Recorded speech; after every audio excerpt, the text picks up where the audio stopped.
Hey guys, this is Stork and welcome to the next Carbine review. Today we're going to be talking about the AKU-12. I'm sorry for the delay of this review. Over the past weekend, it just seemed like I could not get into a server where I had a decent connection.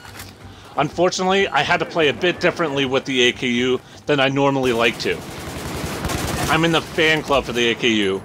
Now that's not to be taken literally, but there are many that swear by this gun. I know there are better carbines than the AKU, but it stands above the rest in that it has an extra option. It has the ability to increase its rate of fire by switching to burst fire. In full auto, you will experience a very, very slow 680 rounds per minute.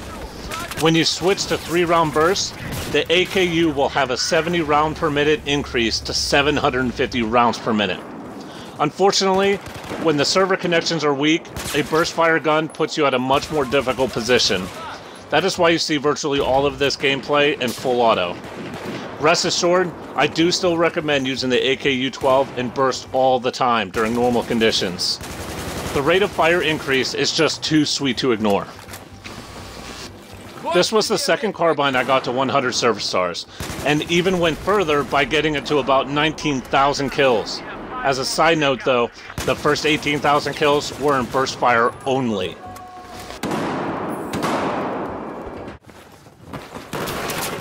Since I already covered the rate of fire, let's jot down some of the other stats that the AKU-12 has. It has a very manageable recoil pattern as long as you don't go too crazy with the ammo dumping, or if you can manage an unbalanced horizontal recoil.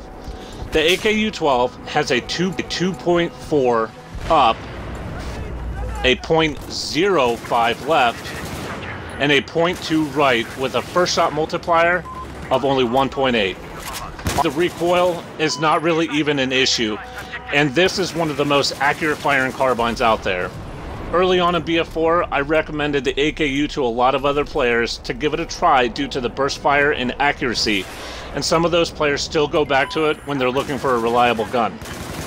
It is, however, a slower firing carbine at only 450 meters per second while unsuppressed, and an upsetting 290 meters per second while suppressed.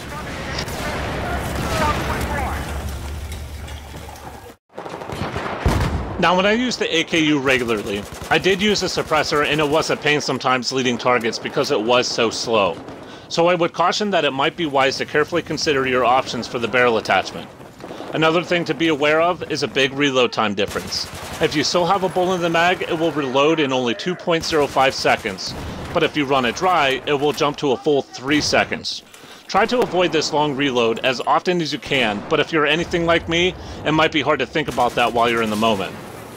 As far as weapon strategy goes, I think it certainly falls in the category of carbines such as the G36C and the Type 95B1. It would be best to not necessarily fight in the middle of the battle, but try to stay on the outside. You can still perform in the middle of everything, but you can easily be outdone by many other guns.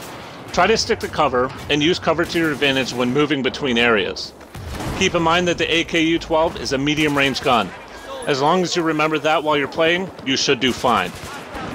My recommended equipment is so broad with the AKU that it's a testament to the gun itself. It doesn't really have much to compensate for, which is the whole point of weapon attachments. I would recommend a red dot sight, but even jumping up to a 3.4 scope is not a horrible thing to do if you do not anticipate many close quarter engagements. As far as the barrel attachment goes, there's really a legitimate argument for really any of them. If you do not want to suffer from the embarrassing bullet velocity with the suppressor, try out something like the heavy barrel or some of the others. As far as the grip goes, I say stubby grip. The AKU is an accurate gun, that is why it's great. It would certainly be best to play to its advantages by increasing that accuracy even more. Now a question regarding the channel for you guys. I would like to stick with at least 2 videos per week for now, and I would like to alternate between a weapon review and an episode of something else BF4 related. What are you guys interested in seeing? Is there anything in particular you would like me to do or talk about? Let me know down in the comments section, and let's try to keep it PG, shall we? Please don't forget to leave a like on the video, and if you have not already, a subscription really goes a long way. Until next time, this has been Stork.